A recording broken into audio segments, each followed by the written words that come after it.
This effectively means someone who's not domiciled here, i.e.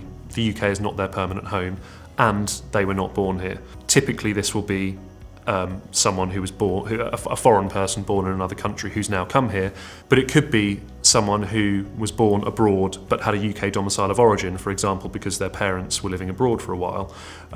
What this doesn't include are people who were born here with a domicile of origin. For people who will have been here for 15 tax years come the 6th of April, they'll no longer be able to claim the remittance basis of taxation. The remittance basis is a system of taxation where a UK resident non-domiciliary can keep their non-UK income and gains outside the UK tax net unless and until they're brought to the UK. People like that, once they've been here for 15 years after the 6th of April, will pay UK tax on their worldwide income and gains on an arising basis. People becoming deemed domiciled on the 6th of April 2017 should consider before then requesting trust distributions, if there's an offshore trust that they're a beneficiary of, to limit the UK tax on those distributions.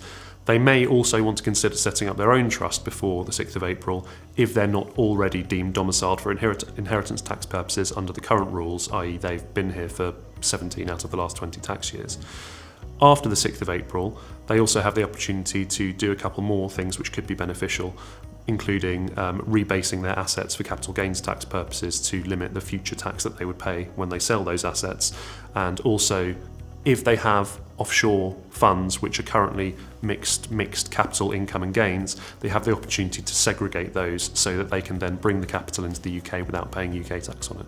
Non-domiciliaries who've been in the UK for less than 15 years come April will continue to be treated as non-domiciled for all UK tax purposes. They should be considering on an annual basis whether they should be claiming the remittance basis, and after they've been here for 7 years you have to start paying to claim the remittance basis, so they might need to do some sums.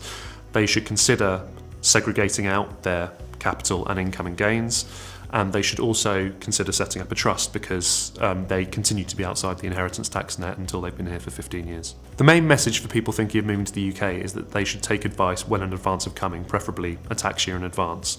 They might want to consider things like creating clean capital that they can bring to the UK without paying tax on it in future, segregating their bank accounts, they may want to create a trust, and they may want to rebase their assets for capital gains tax purposes.